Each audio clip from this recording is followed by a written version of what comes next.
Bonjour à chacun d'entre vous, bienvenue sur Séphiroth et compagnie.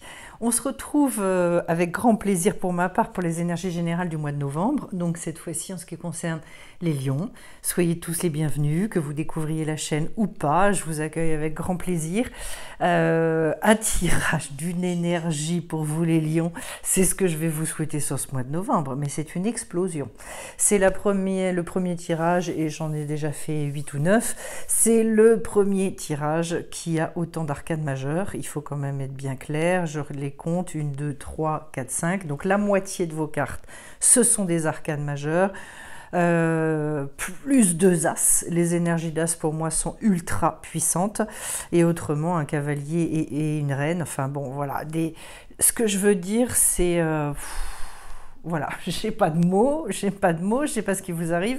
En novembre, il se passe énormément de choses. C'est une explosion. C'est vraiment ça, comme s'il y avait quelque chose qui se libérait et vous arrivez à être beaucoup plus en lien avec votre créativité, parce qu'en plus, j'ai quand même un paquet de bâtons.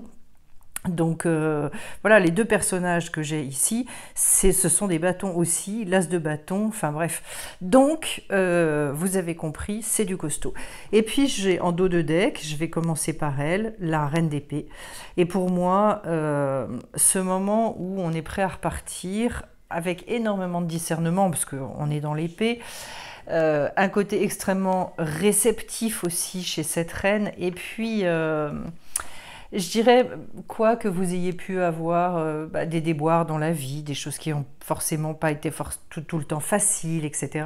Eh bien, cette reine, elle y va, elle repart véritablement, en sachant que sa particularité, c'est qu'elle sait mettre à distance ses émotions. Alors, comme tout pour tout, il y a un côté hyper positif à ça, il y a un côté plus négatif quand c'est outrancier, mais il y a un moment où prendre du recul et puis dépasser le côté émotionnel qui peut être paralysant, c'est quand même excellent. Donc elle, c'est vraiment la vie de l'esprit avec dans toute sa splendeur. Et en fait, c'est vraiment une intelligence remarquable, je dirais, avec cette envie de transcendance, donc d'aller vraiment au-delà et de découvrir les choses dans leur essence, etc. C'est très profond. Voilà, c'est toute la splendeur du féminin quand il se mêle justement d'avoir ce type d'ambition, c'est-à-dire je vais aller au bout de ce que j'ai à cœur de réaliser. Voilà. Donc, ce qui m'intéresse beaucoup, c'est ce côté très indépendant, donc très analytique, mais alors tout votre tirage, ne soyez pas inquiet parce que je ne ressens aucun enfermement dans le mental, c'est d'ailleurs votre seule carte d'épée. Étonnant d'ailleurs que vous ayez ça en dos de deck, mais tout le reste vient contrebalancer, c'est chaleureux comme il n'est pas permis. De toute façon, vous le voyez bien. Les 3 cartes de bâton, tout de suite, vous voyez les couleurs qui sont utilisées, et puis la carte du fou, et on finit par ça. Bon. Alors, vous, votre état d'esprit sur ce mois de novembre, je dirais c'est même pas un état d'esprit de novembre, entre guillemets. Enfin, tout ce qui se déroule, il n'y a pas de mois pour qu'il y ait plein de choses qui se passent. Mais normalement, novembre, je trouve c'est un mois un peu creux. Chez vous, pas du tout. D'abord, l'énergie de l'ermite, c'est-à-dire... on commence par ça. Donc en fait, oui, il peut y avoir une grosse fin de cycle. On est sur un degré 9. Donc, quelque chose qui, en termes énergétiques, dit « je veux reprendre mon bâton de pèlerin, je vais repartir avec toute ma sagesse, toutes les expériences acquises et je vais vers d'autres contrées. J'ai soif de nouvelles rencontres, c'est une ouverture d'esprit, mais fort de toute l'expérience qu'on a pu accumuler au fil des années. Et donc, on fait les choses très en conscience parce qu'avec cette carte, on arrive à être son propre guide dans la vie. C'est une carte qui nous met en lien aussi beaucoup avec la notion d'intuition, parce que c'est vraiment l'intuition qui donne l'orientation à prendre.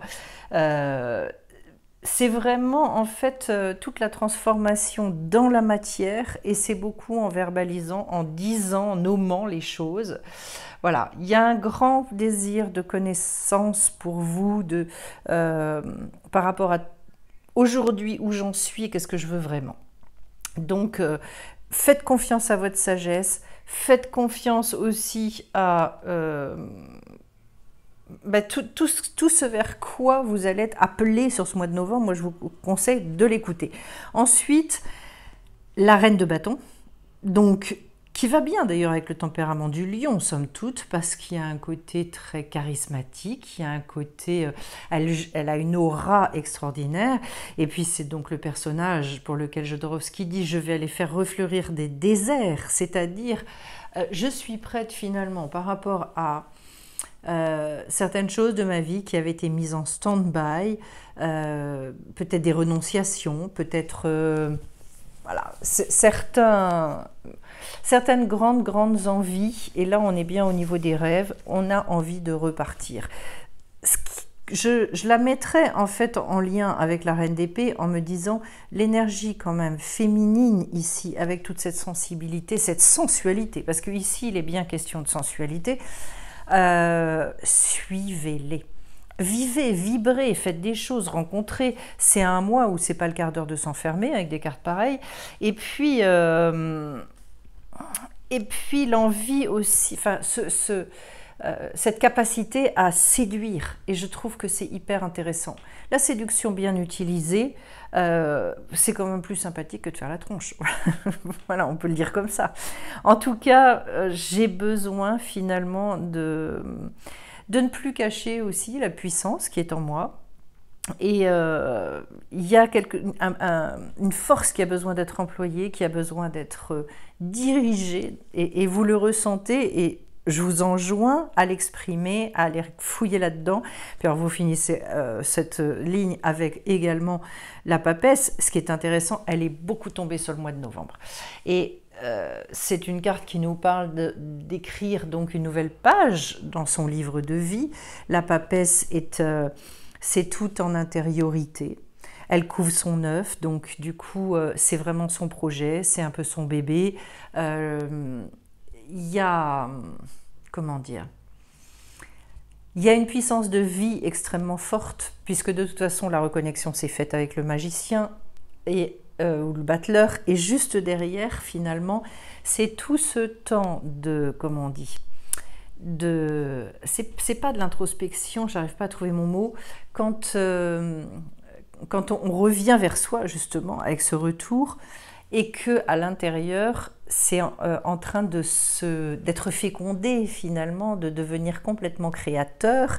Il y a de toute façon pour moi une idée qui germe, il y a quelque chose qui vient vers vous, et puis des désirs profonds, et j'ai l'impression, peut-être pour certains, ça peut être de se lancer dans un nouveau travail, ça peut être de lancer une autre activité, ça peut être de créer quelque chose de toute pièce, mais ça bout à l'intérieur.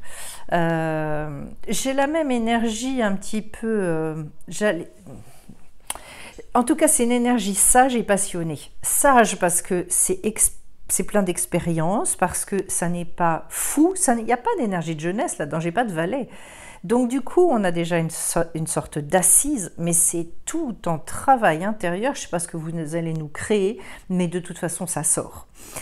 Alors, pour clôturer cette ligne, je finis avec la carte du retour au niveau de l'oracle de la triade. Le retour, je l'associe toujours donc à cette notion de teshuva, c'est-à-dire effectivement ce retour vers soi-même qui permet, qui autorise, pardon, comment est-ce que je peux vous dire ça?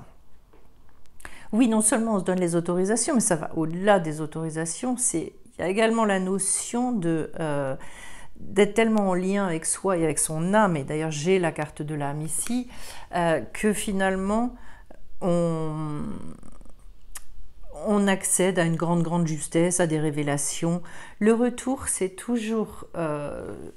normalement, c'est un mouvement qu'on devrait avoir relativement régulièrement, de revenir vers soi, de faire une espèce de bilan, parce que comme ça permet d'avancer beaucoup plus sereinement et en conscience surtout. Alors, dans la matière, vraiment, et concrètement, comment vous allez réagir, comment vous allez agir, eh bien, je commence avec l'as de bâton. La sensation que tout est possible sur ce mois de novembre, et donc, à mon avis, une énergie quand même assez colossale, parce que Cet as, c'est le tout potentiel de la créativité, c'est le tout potentiel, donc c'est un ancrage aussi très très fort. Il y a une mobilisation sur un sujet quand même. Donc vous auriez des nouvelles de quelque chose, vous commenceriez à mettre des choses en place, ce ne serait pas étonnant. C'est vraiment un renouveau avec un projet complètement fou, une reprise d'inspiration extraordinaire. Et puis surtout, on a l'élan, là pour le coup, des démarrages. Parce que dans l'As, on ne s'est pas encore confronté à la réalité, mais en revanche, ça fourmille à l'intérieur. Et donc, c'est vraiment à l'image de la papesse, c'est tout ce que vous mettez à l'intérieur de vous qui, à un moment donné, va exploser. Et le cœur de votre tirage, c'est le cavalier de bâton, donc le degré le plus fort de toute cette couleur. Lui, c'est vraiment l'idée de la conquête. C'est le conquérant du jeu du tarot, il y va, il fonce. Et ce qui le définit, c'est surtout son action. Donc on est très très loin, vous voyez, des choses trop prises de tête, j'allais dire. On est au contraire bien dans le mouvement très fort. D'autre part, ce qui est extraordinaire avec ce cavalier, c'est qu'en fait, toutes les énergies négatives, il arrive à les laisser dehors. Autrement dit, une pêche, normalement, vous devriez avoir un moral d'enfer sur ce mois de novembre. C'est un moral magnifique, beaucoup d'enthousiasme, beaucoup de passion, là aussi. On retrouve, bien évidemment, à l'image aussi de cette reine, naturellement. Et donc, mais là, de la passion pour les nouvelles idées. Très clairement, c'est novateur de partout, je ne peux pas vous dire autrement. Et le fait d'avoir, parce que les deux ont cette notion de création, as de coupe, as de bâton. Donc de toute façon, ça repart. Et puis alors, celle que je considère comme une des plus magnifiques arcanes majeures, la carte du jugement. Le jugement, alors là pour le coup, c'est la libération. C'est-à-dire qu'il y a des portes qui s'ouvrent, il se passe des choses, c'est pas possible. C'est le moment où l'esprit vient vivifier complètement tout votre être, et donc en fait ça libère. Et quand je dis l'esprit, c'est pas le mental, c'est vraiment le phénomène de la révélation et la connexion à l'âme que l'on retrouve ici. Donc en fait on arrive à tout relier, unifier pour créer une nouvelle entité. Donc il n'y a plus de blocage, il n'y a plus de difficultés ni dans la tête ni ailleurs. Enfin, les choses, elles coulent. C'est une espèce de compréhension assez hors norme. Et on regarde les choses de manière neuve, sans avoir de complexe spécifique, sans préjugés. Donc, c'est une manière d'appréhender la vie qui est extrêmement juste, avec en plus l'intelligence. Voilà. Donc beaucoup de spontanéité également dans cette carte. Vraiment, cette carte, c'est un bonheur. On pourrait en parler pendant je ne sais combien de temps. Énormément d'ouverture d'esprit, et Dieu sait que c'est important. Surtout en ces temps où, de toute façon, on a besoin d'être dans l'ouverture, on a besoin d'aller vers des idées nouvelles.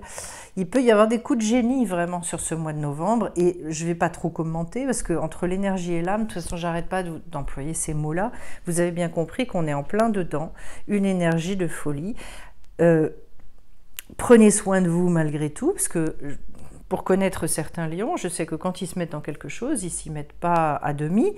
Donc voilà. Mais là, c'est le moment de surfer sur quand même ce qui vous est proposé comme énergie. Hein. Alors, d'autant plus que je vais en profiter pour en parler tout de suite. J'ai donc la carte du papyrus ici, qui parle beaucoup de tout ce qui est écriture, livre, tout ce qui est conception aussi, quelque part, sur lequel donc on doit conceptualiser et du coup mettre en place déjà sur le papier. Donc pour toutes les personnes qui travaillent de cette manière, que ce soit papier ou ordinateur, d'ailleurs on s'en fiche parce que vous avez bien compris que c'est l'équivalent, c'est le papyrus de notre époque, eh bien il y a un démarrage, il y a quelque chose qui se met en place, que ce soit fouillis ou très abouti, de toute façon ça démarre. Et donc, ça peut être tout à fait en lien avec le besoin aussi d'aller faire des papiers, de commencer à mettre des choses en place, ou tout simplement d'être dans la création d'un concept. Ensuite, le résultat de tout ça, eh ben déjà, c'est la joie et le plaisir. Hein. As de coupe, donc le bonheur. c'est que aussi tout ce qui va être ressenti va être très exacerbé sur votre mois de novembre. Probablement de l'excitation, probablement l'envie de croquer la vie. Il peut s'agir aussi de retrouvailles. Vous pourriez, pour certains, retrouver des personnes, être surprise par rapport à ça éventuellement. Et puis, parce que ça parle aussi éventuellement d'ouverture sur l'amour, mais d'une manière plus globale, ça parle de créativité, ça parle d'être à sa place. Et quel bonheur! Mais qu'est-ce qu'il y a de mieux dans la vie que de se dire je suis là où je dois être? C'est fabuleux. Si, il y a un truc qui est pas mal aussi, c'est quand on se sent bien partout. Voilà. Là, c'est vraiment le must. Mais en tout cas, je rigole. Trouver sa place, c'est quand même ce que tout le monde souhaite dans la vie. Et je finis par 2 arcanes majeures. Donc d'abord la carte du diable. C'est-à-dire que de toute façon, il est question de se laisser tenter. Il est question d'écouter aussi profondément les sentiments qui sont en nous et que peut-être pour certains, ce qui était encore inconscient vient à la conscience. C'est-à-dire que les choses s'éclairent et c'est vraiment par les sentiments. Le diable vient, lui c'est son rôle, pour réactiver certaines émotions, des choses que l'on porte en nous très profondément, et puis pour X raisons qu'on a mises de côté parce que c'était pas le temps finalement, pour résumer.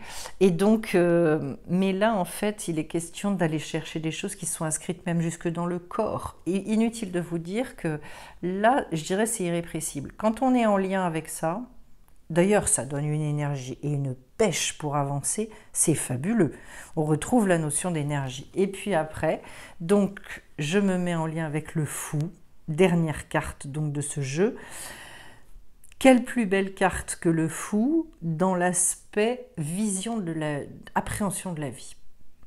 Parce que de toute façon, le fou, lui, ce qu'il veut, c'est aller vers la lumière, c'est vivre dans la lumière. Il veut vivre donc avec sa lumière intérieure, avec la lumière extérieure.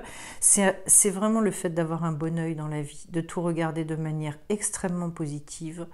Et donc, quand on a cette capacité, ben vous imaginez bien qu'à ce moment-là, c'est extrêmement simple, entre guillemets, d'avancer, parce que de toute façon, d'abord, on a beaucoup moins peur de l'inconnu, et de une, et puis de deux, on aime l'aventure. C'est même pas qu'on n'a plus de peur.